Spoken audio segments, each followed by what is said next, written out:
SSC 26 আজকে তোমাদের সাথে কথা বলবো এই শেষ মুহূর্তের রসায়নের প্রস্তুতি তোমাদের কিরকম হওয়া উচিত, কোন অধ্যায় থেকে কি পড়া উচিত এবং কতটুকু পড়লে তোমার 80+ কনফার্ম এবং কতটুকু পড়লে তুমি 95+ পর্যন্ত ইনশাআল্লাহ পেতে পারবে। আমি তোমাদের সাথে আছি মোহাম্মদ জুনায়েদ খান রায়হান, বর্তমানে পড়াশোনা করছি ঢাকা বিশ্ববিদ্যালয়ের applied chemistry and chemical engineering ডিপার্টমেন্টে। সো আমি প্রথমেই তোমাদেরকে একটা কথা বলবো, তোমার শর্ট সিলেবাসে টোটাল আছে 6টা চ্যাপ্টার। আমি একটা জিনিস আর্নেস্ট রিকোয়েস্ট করতেছি, তোমার নিজের জন্য 3 স্টার অ্যাট লিস্ট তুমি 4টা চ্যাপ্টারকে রাখো, আর একটা চ্যাপ্টারকে তুমি একটু কম গুরুত্ব দাও, এটার জন্য একটাকে রাখো, আর শেষে তুমি একটা অধ্যায়কে রাখো। তার মানে তুমি যদি টোটাল 4টা অধ্যায় মোটামুটি ভালো পারো, তোমার জীবন খুব সুন্দর, তুমি খুব আরামের রসায়নে তুলে ফেলতে পারবে নাম্বার। এবার 3, 4, 5, 6, 7, 11 এর মধ্যে 7 আর 11 নিয়ে বেশিরভাগ মানুষের প্রবলেম থাকে। সো এর মধ্যে একটাকে তুমি যদি এখানে 2 স্টারের গুরুত্ব দাও, বাকি 4টা অধ্যায় যদি তোমার কমপ্লিট থাকে, তোমার কিন্তু অটোমেটিক্যালি হয়ে যাবে। আমি শর্ট করে যদি একটু বলি, 3 নাম্বার চ্যাপ্টার থেকে তুমি শুধুমাত্র ব্যতিক্রমধর্মী ইলেকট্রন বিন্যাস মনে রাখবা, ইলেকট্রন বিন্যাসগুলো কেন কিভাবে হয় এটা মনে রাখবা, রাদারফোর্ড বোর মডেলের তুলনা মনে রাখবা। পর্যায় সারণী থেকে তুমি শুধুমাত্র মনে রাখবা পর্যায় সংখ্যার গ্রুপ সংখ্যা নির্ণয় এবং যে পর্যায়বৃত্ত ধর্মগুলো সেগুলো কিভাবে বাম থেকে ডানে উপর থেকে নিচে কি হয়।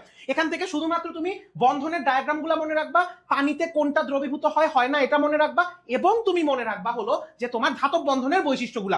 এখান থেকে তুমি খালি মোল সংখ্যা, শতকরা সংযুতি, স্থূল সংকেত, আণবিক সংকেত এবং তোমার উৎপাদের শতকরা পরিমাণ, এই ম্যাথগুলো মনে রাখবা। 7 নাম্বার চ্যাপ্টার থেকে তুমি শুধুমাত্র জারণ সংখ্যা নির্ণয়, জারণ বিজারণ যুগপত বিক্রিয়া এবং যে কিছু বিশেষ বিশেষ বিক্রিয়া আছে না, বিক্রিয়াগুলোর ধরন মনে রাখবা। লাসাতেলিয়ার নীতি পড়ে ফেলবা, এই চ্যাপ্টার শেষ। 11 নাম্বার চ্যাপ্টার থেকে তুমি যদি বোর্ডের কোশ্চেন সলভ করে দেখবা কিছু স্পেশাল কনভার্সন আসে, শুধুমাত্র ওই কনভার্সনগুলো পড়বা। সবচেয়ে ইম্পর্টেন্ট কয়েকটা বলে দিই, যে তোমার CH4 থেকে CCl4, তোমার অ্যালকিন অ্যালকোহলের পারস্পরিক রূপান্তর এবং তোমার আসে হলো কি অ্যালকাইন থেকে অ্যালডিহাইড, এরকম কিছু বিখ্যাত রূপান্তর আছে, এগুলো ভালো করে প্র্যাকটিস করবা। এখন এই 6টা চ্যাপ্টারের মধ্যে অ্যাটলিস্ট 4টা চ্যাপ্টারকেও তুমি যদি সুন্দর মতো গুরুত্ব দিয়ে পড়তে পারো এবং বাকি একটা চ্যাপ্টারকে যদি তুমি মোটামুটি গুরুত্ব দিয়ে পড়ো এবং একটা চ্যাপ্টারকে যদি তুমি শুধু এমসিকিউর জন্য পড়ো, সেটা হবে। এখন আমাকে যদি কেউ সাজেস্ট করতে বলো, তাহলে আমি তোমাদেরকে সাজেস্ট করব 3, 4, 5, 7 বা 6 এটা টার্গেট করো।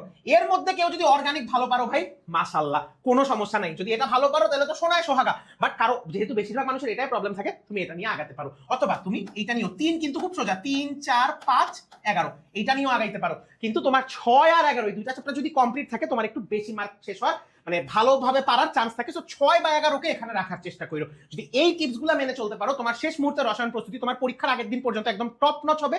তুমি খুব ভালো মতো রসায়নে ইনশাআল্লাহ 95+ বের হয়ে আসতে পারো।